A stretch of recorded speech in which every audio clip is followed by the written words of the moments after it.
कमान में सुशोभित यह ललिता घाट रूप में 3 भागों में विभक्त था।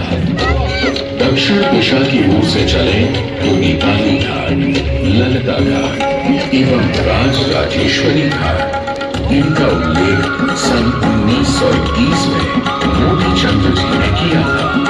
जहां नेपाली घाट एवं ललिता घाट के पक्के निर्माण का श्रेय नेपाल के महाराजा बहादुर शाह को जाता है, तो वहीं राजराजेश्वरी घाट के निर्माण का श्रेय सिद्धगिरी जी को जाता है। कालांतर में नेपाली एवं राजराजेश्वरी घाट ललिता घाट में ही समाहित हो गए। ऐसी मान्यता है कि अश्विन मास की कृष्णा तृतीया के दिन ललिता में स्नान कर देवी के दर्शन करने से श्रद्धालुओं की सभी मनोकामनाएं पूर्ण होती हैं।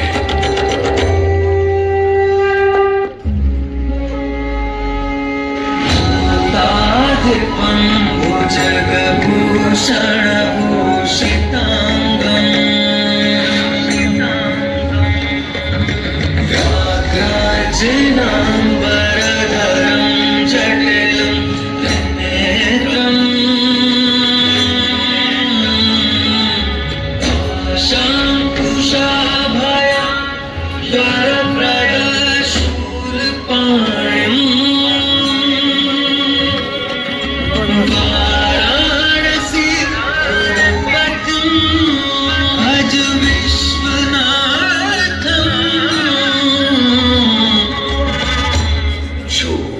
सभी जीवों के स्वामी है, जो सर्पों को आभूषण के रूप में धारण करते हैं, जो बाघ की खाल को सुशोभित करते हैं। सूर्य, चंद्रमा और अग्नि उनके 3 नेत्र हैं तथा वो जटाधारी है, पाश, अंकुश और त्रिशूलधारी है। वे अपने सभी भक्तों को आशीर्वाद देकर उन्हें भय से सुरक्षा प्रदान करते हैं। ब्रह्मांड के स्वामी एवं वाराणसी के भगवान श्री विश्वनाथ की हम वंदना करते हैं।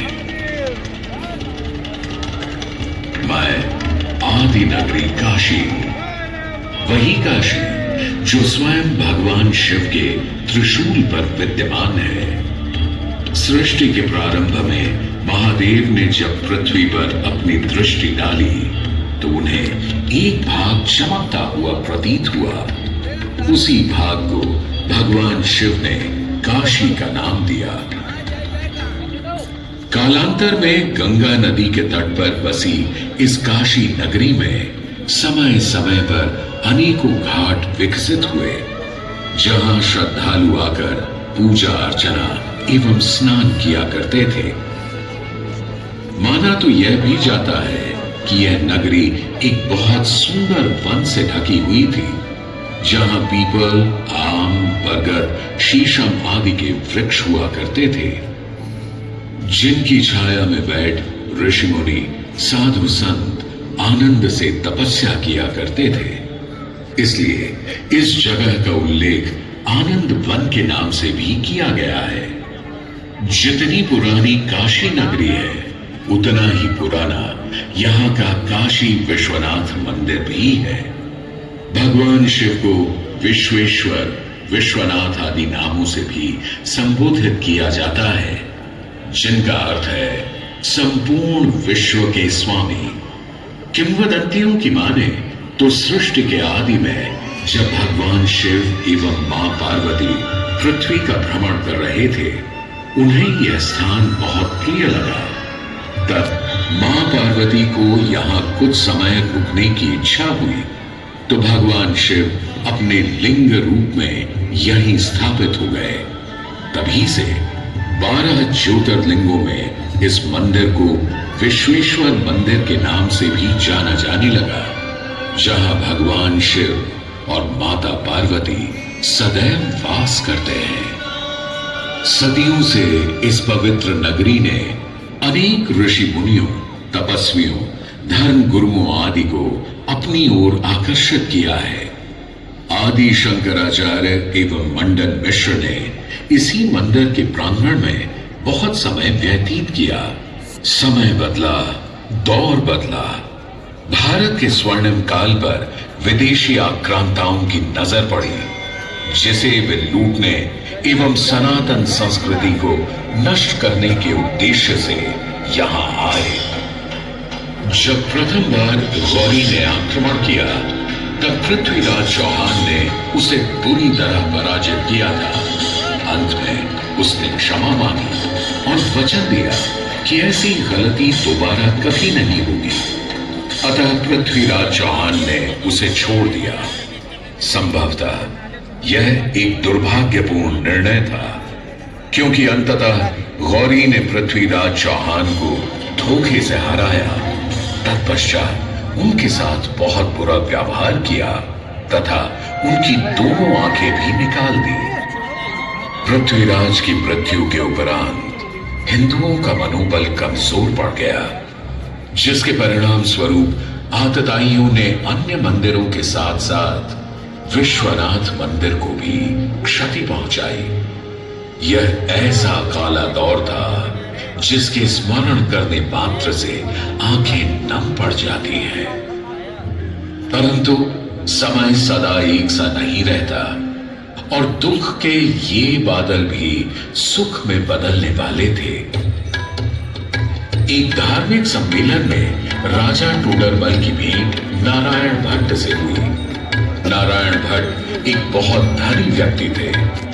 दोनों ही धार्मिक इंसान थे और नित्य प्रति भगवान की पूजा अर्चना करना अपना परम कर्तव्य समझते थे। दोनों ने काशी विश्वनाथ के इस पावन मंदिर का जीर्णोद्धार करवाया और वीरान पड़े खंडहरों में एक नई जान डाल दी।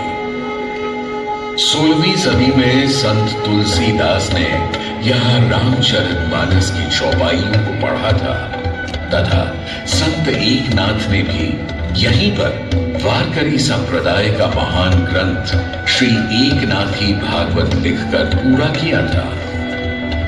लगभग 7वीं शताब्दी के मध्य में मराठा शासक मल्हार राव होलकर ने काशी विश्वनाथ मंदिर के पुनर्निर्माण की योजना बनाई।